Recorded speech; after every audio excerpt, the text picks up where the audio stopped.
Sarap. Mmm. Mmm. Sarap talaga. Mmm. Mmm. Mmm. Sarap. Mmm. Excited ako. Natikman ng aslang ko. Mmm.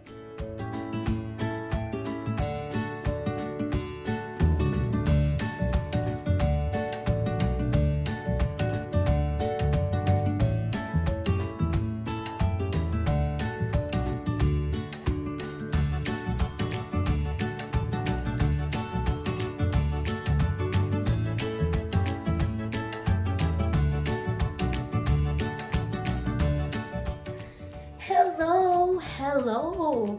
Welcome to my kitchen again, and it's me, Shella Lemon, and today I'm going to cook a la Shella cheesy meatballs lovers. I call this a la Shella cheesy meatballs because it's my name. This videos I'm going to dedicate one of my viewer that requested to me since when I start have a cooking video. So she requested to me if I could make a cheesy meatballs video so that she could make it to her kids. Here's the ingredients that we're going to need it.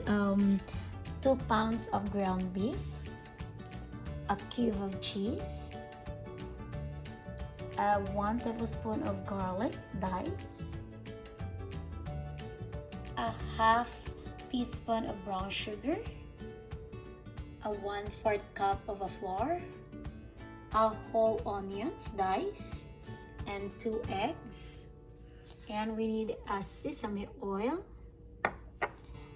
tamari soy sauce, Worcestershire sauce, salt, pepper, and garlic powder. Then let's start to mix all the ingredients. So we're going to put our ground beef, onion, garlic, and the brown sugar. And of course, we're going to put the egg.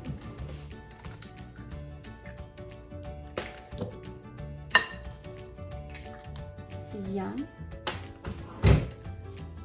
Then we're gonna mix it. Then we could put our sesame oil, like a 1/4 teaspoon. Ayan. Let's put the tamari soy sauce, like a 1 tablespoon. There you go. And then we're gonna put Worcestershire sauce. Ayan, alam ko na like a 1 tablespoon also. There you go. And then we could put our salt. Konti lang, not too much because we already put a tamari soy sauce. And a pepper.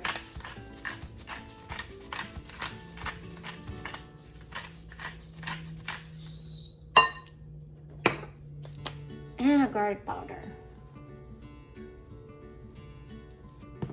And then mix it first.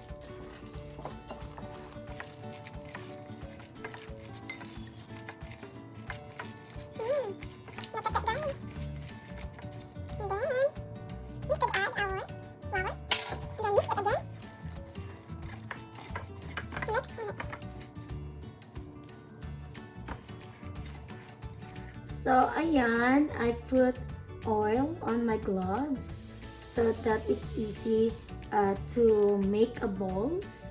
So, what we're gonna do, this is already done mix. So, we're gonna make a balls. But before that, we're gonna put the cheese cubes inside the balls. Ayan, see, hindi siya sticky. It's not sticky because I put oil in my gloves. And then we're gonna make more. Ayan. And then make more. Ta-da! Eto na siya, ang cheesy meatballs. It's done. So, in 2 pounds, I made 22 cheesy meatballs. So, ayan, ang dami. So, you could reserve or you could put. Let's start to cook our cheesy meatballs. Ayan. I still using a coconut oil. Ayan guys. Kasi mas masarap talaga. Coconut Okay, so good. Here, food. Hintayin natin. Magluto ulit tayo like 4. 5, 4. See, there's cheese coming out with this ball. With this cheesy ball. Ayan, oh. May lumalabas na cheese. And then, this is the technique when you're gonna cook meatballs. So, kukuha ka lang, get a barbecue stick. And then, itusok mo siya inside. Malaman mo kapag luto na siyang meat, kapag wala na siyang meat na sa stick. Ayan. So, makikita nyo, parang meron pa siyang konting meat. So, hindi pa siya maluto masyado. So, again, we're going to stick again together. Ayan.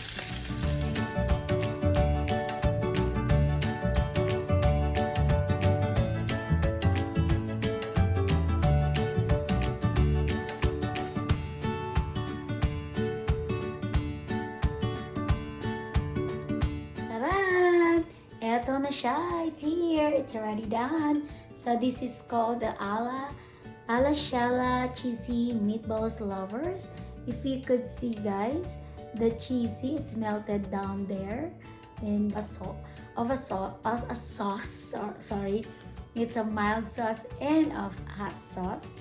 And of course, I put garnish of a cheese cube there so that my presentation is good. So, and a parsley. So, ayan, tapos na. And then, what we're gonna do is we're going to try everything. Guys, try natin.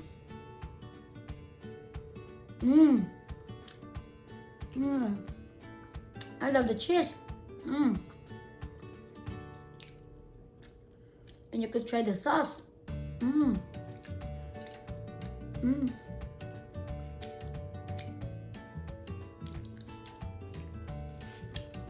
Perfect.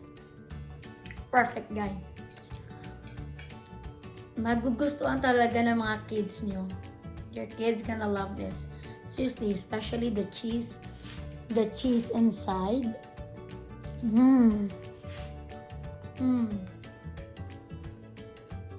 Either you could eat it like appetizer, or either you could put bread, or either you could eat it with the rice. Tastes so good. So guys, thank you so much for watching for my cooking videos. And again,